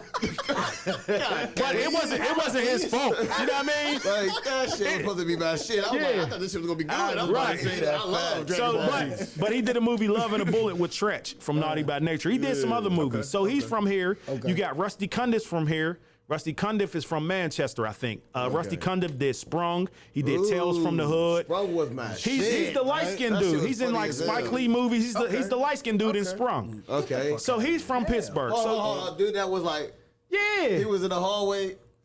the he one was that was talking That was the light skinned dude that was with the group. Oh, Sprung's with. I'm trying to remember. Sprung's with Joe Torre. When they was the dating movie. It was the two chicks. Yeah, Yeah, was it, dude? that was shot in Pittsburgh. No, that's Booty Call. That was Sprung was shot in Pittsburgh. He was fucking with he was in a like gay club or some shit. And dude, that's another movie. No, like, that that's ain't another Sprung. old school movie. Sprung got him and Joe Torre, but Rusty Cundiff did Tales from the Hood too. He was in Tales from the Hood. Yeah, he did Tales from the Hood. A few of those, but he did a lot of movies. He did Fear of a Black Hat. If y'all ever seen that, that's an old school funny black movie, like low budget comedy about a rap group. But he been in film a long time. Then you got Antoine Fuqua. I know y'all know Antoine Fuqua. I heard the name. Training Day. Oh, he did. Yeah, he's from Homewood. Training Day, he did Brooklyn's Finest. Antoine Fuqua does hard, major, too. so he's from Pittsburgh too. So that's another black film director. So then you had because that shit went crazy. Xavier yeah, Q. that shit definitely Cants. went crazy. Xavier Q. I heard Cants. him. That's who I was. That's who was mentoring me. But he died like last year of COVID. Yeah. So rest in peace, Q. Cants. Yeah. Rest in peace. So he was helping me. He was helping me with a lot of stuff because he'd been in Hollywood. These dudes from Pittsburgh, they've been out Cali for 20 years now. They're old heads, you know what I mean? But they still do movies and stuff, you know what I mean? Q Cants, he was mentoring me and he was helping me with a lot of stuff. But then he passed away, yo. I was sick, man. You know what I mean? It was a hurt piece. But I got connected with him through my man William Duck. William Duck does some film stuff. He's from Pittsburgh. He's a filmmaker from here, but he connected me with Xavier Q. Cants. So there's like a few. There's like Bill Nunn. He was a famous actor. So that's the Dutta Man from New Jack City. Radio Raheem from Do the Right Thing. So he's from Pittsburgh too. His dad, Bill Nunn Sr., was a part of the Stillers. So you ever hear Bill Nunn Sr.? He was like one of the executives from the Stillers. His son is Bill Nunn. You know what I mean? The actor. You know what I mean? Played the Dutta Man. Yeah. Played Radio Raheem. They from Pittsburgh too. So there's a lot of, I ain't gonna say it's a lot, but there's black people who's been in Hollywood who's did a lot of stuff that a lot of people, we're not taught none of this history about our people here from Pittsburgh. That's even great. cool. You know what I mean? Yeah. Bull was from fucking Manassas. That shit Right. fucked me up, bro. I Right. said, what, he's from Manassas? And when they like schooling you on Coolio. that's Yeah. crazy. Yeah, he was born there. Yeah, bro. Yeah. That's crazy. That's wild. King Griffey Jr.'s from out there too. From the north. Yeah, from the north. Yeah, Yep. from the north. Fact. Yeah, so it's like we be having a lot of people, but a lot of people from Pittsburgh that be super duper dope, they'll dip and they'll never come back and bring them. So it's like when you make it, you gotta bring some resources back. Nobody's asking you to come, Master P. I'm gonna sign everybody. Nigga, no, you ain't. There'll be slave deals if you is. You know how many people say, yeah, when I get on, I'm coming back to sign the whole Berg. You better not. These niggas is shady in this city. I love my city, but you can't save everybody. But what I'm saying is we have a lot of great black people who did stuff in entertainment, rap, film, but a lot of them get to where they at and they don't look back. And I don't blame some people, but it's like, yo, we still here trying to pull it up. You know what I mean? So it's not saying come back to save people, but at least bring some type of resource back to help people. Can you keep this ladder going? Let's keep the ladder going up. Right. Not you get halfway up the ladder and you cut that bitch off. Damn, right. So like as far as with the music part of Blam, so I'm gonna just go through I'm gonna have cause everybody, yeah, you doing a soundtrack for Blam, nigga, your music ain't been on there, nigga, you ain't made a rap song in 30 years. You think I'm gonna put you on Blam? Like niggas is crazy. Like I don't be, I ain't talking to nobody. I'm gonna say it on this podcast, so niggas see it. Like nigga, when the last time you made a rap song? You think I'm gonna put you on Blam? You said that on Blam. That's their moment. Yeah, man. Watch, you about to get 3 DMs. Hey, yo, so Rubbo. Niggas like hard on them. Niggas that really do this shit can get on Blam. Like, bro, I'm gonna have your music can't even get cleared. You don't even own none of your stuff. You know what I mean? Yeah, I'm gonna try to get the rights to the song, and then the producer gonna end up suing me, bro. Niggas, that's what I'm saying. I'm not dealing with none of that, bro. Yeah, right. That's like going backwards after you say That's like you asking them like, yeah, you can do it. Then you go ass backwards like, all right, bro. So now you got to get clearance, and you still got to go record it. And you still got to, bro. Like, I'm not dealing with that. So I'm gonna have like a lot of the music that's gonna be in it. I'm gonna have Sledgerin artist. You know what I mean? He's on board. Yeah, he go crazy. I'm gonna have Banger, Stevie. You know what I mean? Stevie B. And I'm gonna have my man Butter. Butter is a producer from Pittsburgh, so y'all might not even never heard of Butter. So all right, so when everybody from Pittsburgh went out to California with Dr. Dre and them, Butter was one of the producers. Now, Butter used to make some of Mailman's beats. You know what I mean? Now, Butter's from Belle Suver. I grew up with him. You know what I mean? He's in Sam Snead's video, Think You Better Recognize. He got the Pittsburgh pullover. But Butter left after he was with Aftermath with Dre and them. He made a lot. So you ever hear what he made a lot of West Side Connections album. Okay. You know what I mean? Yeah. He's a nigga straight from Belle Suver, bro. Niggas would never even know. Now, a lot of people just think it was Mailman and Sam Snead out there. Butter was out there putting in work. Black Seas was out there putting in work. Infinite was out there putting in work. There's a lot of dudes from Pittsburgh out there that was making beats with the whole Aftermath. That truthfully, what I heard, them niggas was making all the beats. Dr. Dre come in and touch one button. Executive producer. He said, I'm gonna just put you at the end of it. I'll give you a little bit of money. Yeah. Damn. But yeah, Butter did a lot of major stuff like beats that you would never know. You know what I mean? From the Berg. Like been there, done that. Dr. Dre, I've been there, done that. He did that. He did a lot of like major beats. You know what I mean? Back in that Chronic Aftermath area, like when they left. But he's going to do some of the music on Blam. So he does a lot of stuff for movies now. Okay. You know what I mean? He does stuff on the BMF series. So he does a lot of the background, like a lot of that 80s background music you hear on BMF. He's doing a lot of that. That's probably you know what I mean? So yeah. So that's what I'm saying. There's a lot. So. Like, that's why I want to do this documentary, like, later on down the line, Pittsburgh History of Music, so people could know the greatness of black people that did stuff here and come from here, bro. Like, you got to know who, like, young people now, they be like, oh, man, I don't want to cheer. Like, bro, you still have to know your history, because you don't never know how somebody can help you, how they can, like, put something. That's like that with my cousin, Adam Smith.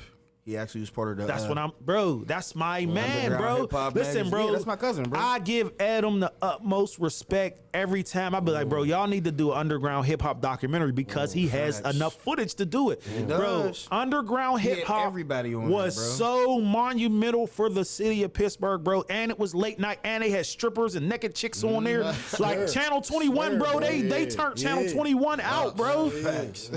Like we got on there Greedy Records at the towards the end of it. But bro, that was so dope, bro. They was He just every showed a major picture. rapper that came to He just Pittsburgh, literally bro. showed a picture with him and Gilly. Bro, and he was I think they interviewing everybody. They was in my uncle. I think it was my uncle's crib on the hill. I think it was on Webster or Wiley. One of them two was going down the hill. I can't, bro. But underground hip hop, shout out to that whole team. Black Steel, the Inkster, what's the other dude? Gaylord, Adam, Sandman, all that Paradise, bro. That whole underground hip hop was so monumental to Pittsburgh, bro. And like people don't know these stories, bro. It's like, What not? like that dudes is around not when not to cut you out, bro. When Uncut was on, like y'all like remember? right, BT Uncut. Yeah, it was around that era. Yeah, bro. We used a lot of putting that ass on the TV. It was basically our BT Uncut. Right, absolutely. You know what I mean? Underground hip It hop. was that before BT Uncut, basically. Yeah. So it was before. like a little bit, because like it was. Yeah, on I think it was MTV and all before. that. I think it was on MTV and all that. That's why I asked. 'Cause I thought, okay. I think it was before BT Uncut, That's but crazy. yeah, that was monumental, bro. So that's what I'm saying. I know a lot of history because I was around, you know what I mean? And I was like Tuffy Tuff was like a star when we was kids, bro. Tuff. Like Sound check. That like shit go crazy. like the main rappers from Pittsburgh back in the day, like was. You only had there wasn't a lot of rappers, bro. There wasn't, bro. Like, you know what I mean? There was like Pencils in a Cup. Like, they was like more hip hop. That was Akil Soon, Ime, and I don't know who else was in the group. Because Akil, he produces now, right? Right, yeah, yep. Okay. So you had the street rappers, niggas from Homewood. They had Homewood nigga music, which was Smash Money in them. You had B Porter. So them dudes was like the main, and Mailman from the Hill. Like, and I didn't really know nobody. Tuffy Tuff, Homewood, but there wasn't like a lot of rappers in every neighborhood. Rapping wasn't the shit in Pittsburgh back in the day. Yo, like nigga, he rap like They was opening up the doors here for us. Yeah. Black That Seas, sound like check, Black that shit Seas crazy. did a lot of like Black Seas are from Braddock. He was like one of the pioneers, and you had like niggas out McKeesport, like Sam Snead, all them. Carl J, which is the Godfather, you know what I mean? Royal East. So you had dudes that was doing music back then, and them niggas got hooked up with Dre, and a lot of niggas from Pittsburgh.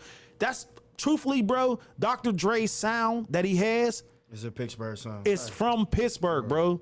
His beats from the Chronic till after the Chronic. It was Pittsburgh. The Chronic was all P-Funk using old Parliament music and da-da-da-da. That's a lot of that sound. Once he started Aftermath, his beats are totally different, bro. And that was a lot that came from Pittsburgh artists, bro, and producers, bro. Remember the Yeah, Wash? Joe B said I the jam remember on it. there was Yeah. a lot of beats on there. The Wash, that yeah, album, bro. I remember that album. So that his was my sound shit, come from Pittsburgh producers, bro. But it's never like our story has never been told as being one of them places that's like instrumental for hip hop. But we have a lot of dope people, especially on the producer side. We got more. We don't got a lot of rappers that got on from our city. You know what I mean? And a lot of a lot of our rappers got killed. You know what I mean? The ones that in the process, or went to jail, or you know what I mean? It's just like we just live in one of them small cities where, and Pittsburgh's a C market, so it's not like a big market to where like once you get a certain amount here, it's just like, all right, now what? You know what I mean? You got to get out of here. That's basically the cap. It's like if you don't, I still be looking at Trilzy shit now. He touched 1 million views, dog, on one fucking song, and I just be thinking like, if he would have went, same with Teflon, Yeah. you know what I'm saying? Same with Brucey. Yeah. Like I used to call Brucey. I still call Brucey. He's the Tupac, the Pittsburgh Tupac. Yeah. In my eyes, just Yeah. because how his thought process and how he spit. Because man, it was crazy. So I just don't be understanding. Like I can't even say understanding. Kind of resorting back to what We were don't saying. have no businesses. We don't got no resources. resources. We don't got the resources. But though we don't have the business sense. Yeah, we don't they have just the have business the talent. here, You bro. gotta have that business sense. And it's like it's a doggy dog. Yeah, fucking it's a doggy city, world man. out there. Doggy Yeah. dog We East doing City business. here. Yeah, Like it be on yeah. some. Okay, he's coming up and then he gets clipped. Yeah, facts. You be like, Well, I mean, a lot of dudes be in the shit though. Well, I ain't gonna say that they don't. I ain't gonna say they that, be in but the- what I'm saying is, a lot of dudes really be I'm into just saying in the into the mix. shit. I'm just Yeah. saying, look Yeah. at Chicago. For them to have as many motherfuckers they had, them motherfuckers still blew up, and then maybe half of their crew would die. But I'm just saying, they still got main motherfuckers like G Herbo, Lil Durk. Look how, Chief Keef. but that's the third biggest city in the country. Yeah, you're right. You know what I mean? We got population's different. We got You're right. 75,000 black people in the city of Pittsburgh, bro. You know what I mean? not a lot. Like, so your fans here got to be white people, Right. For you to really, you know what I mean? Yeah. Yeah, they gotta really They gotta fuck with like you. Yeah. So it's like we don't live in a big market, you know what I mean? But there's a lot of rappers here that have did some dope stuff over there. So I tell dudes, bro, everybody's not going to be famous, but you contributed. Don't feel down because you contributed to the culture. You did some classic stuff. You did what you did. You put your own projects out. You know what I mean? So I don't never want nobody to feel slighted, because there's been dudes that had the city at a time and was like, oh, he's the hottest at the time. And bro, it's not going to last forever. You know what I mean? So it's like when you get to a certain age and you don't stop rapping or stuff like that, your kid might be the one. You know what I mean? I might not never be the super duper, you know what I mean, like Tyler Perry, but one of my sons might be, or one of my daughters might be. So, you know what I mean? It's like it goes down in generations. Like my dad's dad, he died in jail before I was born in 1977. He was a poet. So then my dad did poetry. My dad died at 48 from lung cancer. You know what I mean? I'm 43. So it passed from my dad's dad, my granddad that I never met. He died in jail. He used to do poetry. They used to let him out of jail. I got a picture of him in 1977. He was at Point Park reciting poetry, and he like died that year. It was like a picture. It had the year 1977. But my dad's dad, my granddad, he shot 2 niggas on Center Avenue in 1957. Damn. I got a news clipping of it. I'm like, he was shooting niggas in 57? What the fuck is going on? Gang. Like niggas wasn't even, you know what I mean? On Center. He was 18. You know what I mean? So it's like, That's crazy. bro, I got a news. Oh, you thought I'm playing, motherfucker? Yeah, bro. Nigga think I'm playing. He shot 2 people on Center Avenue. He was 18 years old, in bro. his prime at I think he only did like I read the article in the paper, yo. So like it's like, but stuff passes down from your generation. Like shit in black people's genes. We just have natural talent, bro. Right. Like we done, like a lot of times we don't go to school for shit, bro. We not just learn able to go to shit. school Because it can't be taught. We're just naturally creative, and it's like once you find that creative shit, bro, nothing can stop you but yourself. That's how I feel, bro, as far as black people, bro. Hey, like we that are was just advice. born with shit.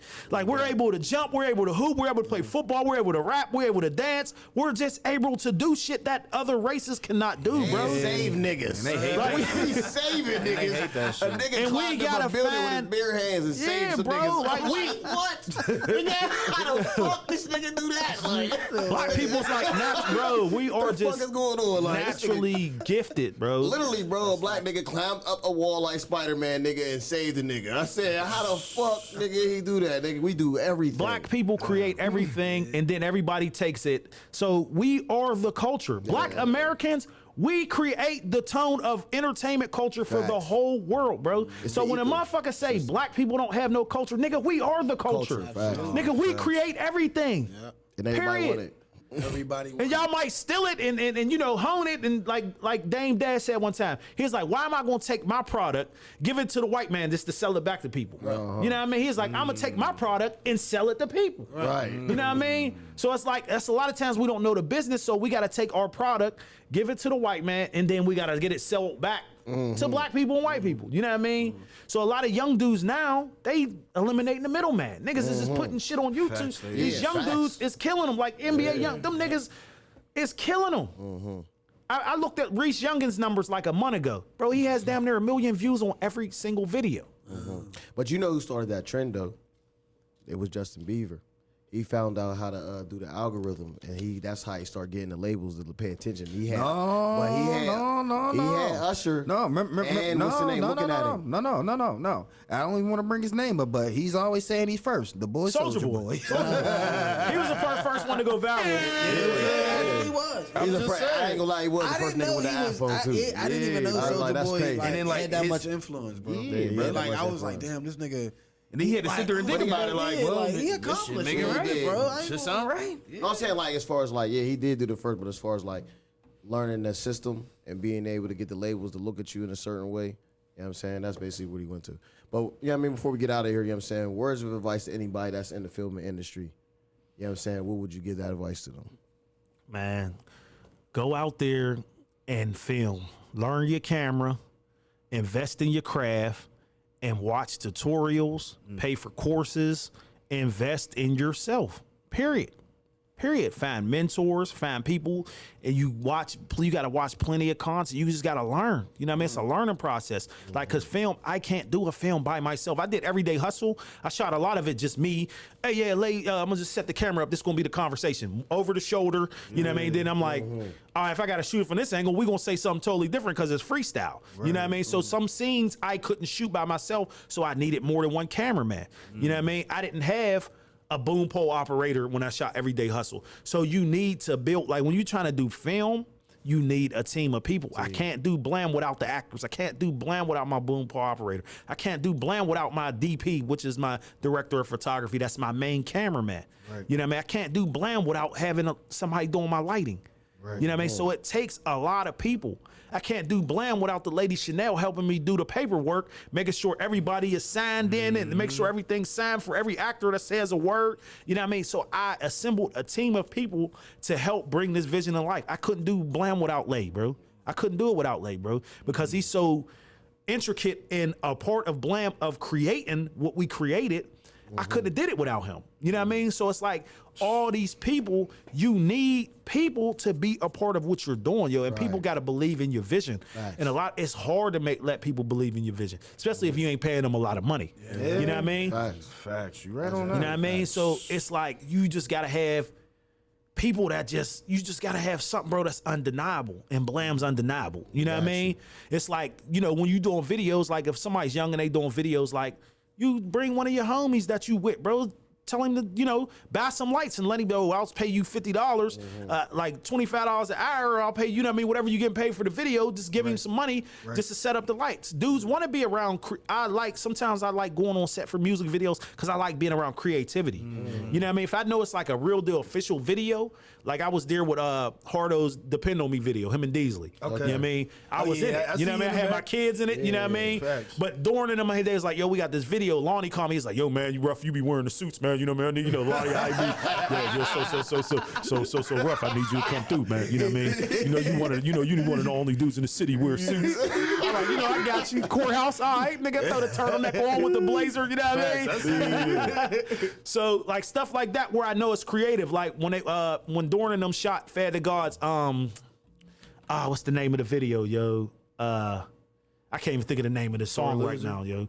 Sore Loser. No, it wasn't Sore Loser. It was the one where they had the two girls holding a picture frame, and he was in a pickup truck. He was in a pickup truck, and I can't think of the name of the song, but the video was dope. They had a whole set design and everything. I know what joint you talking about. I can't think of the name of it, though. Wipe down like on Bank Rose. Yeah. So I was there. I took some pictures, and he was at the dinner table, like Jesus in the So I went to that studio. I went to that video shoot, and I was on set for that. Just being around a creativity. So you still gotta always you gotta be around creativity, yo. You gotta be around, and your circle gotta be people who do different stuff. Everybody can't be the same person, bro. 100 rappers hanging with each other, bro. You gotta have a cameraman. You need somebody who know how to take pictures. You gotta have different people who play different parts in your life, yo. You know what I mean? And that'll help any filmmaker, yo. You gotta have people who know how to do different stuff. So just a full on, like you said. It takes time though, bro. But it's people. You know, people might compare themselves to me and stuff like that, bro. I've been doing this a long time. There's so much stuff, bro. I'm still learning. I don't know everything, bro, and I don't act like I do. That's you know crazy what I mean? You say that. I be saying that to my kids. I'm like, look, I was like, there's certain stuff that I know, but I was like, look, I'm learning just like you. I was like, so I know you don't know everything. And I'm a teacher and I'm a student, bro.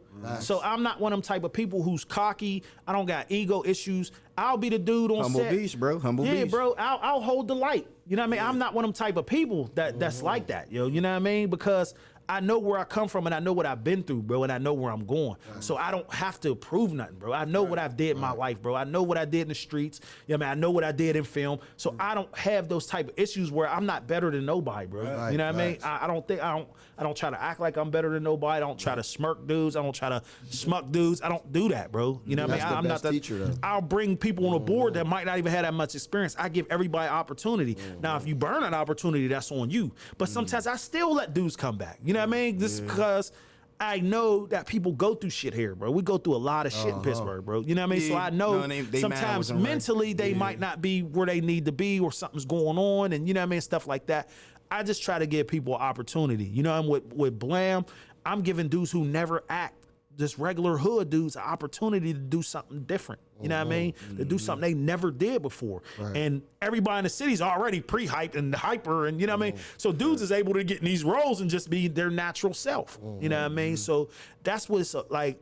When you get to a certain level, you got to give people opportunity. Don't shut the door, bro. Right. Like, you know what I mean? We see that too much with people in Pittsburgh, bro. Like, somebody might get somewhere and then it's, oh, man, I'm cool. I ain't fooling with nobody in the city. You know what I mean? Like, even when I was in North Carolina for 2 years, bro, I was always coming back here. I shot most of my videos. I was in North Carolina, moving here. You know what I mean? So I was always coming back, doing stuff here and still in my city. You know what I mean? So just be a people person, man. Just show love and just grow and invest in your craft, yo. Absolutely. I know what it That's is. on the ground. It's a vibe. It's a vibe.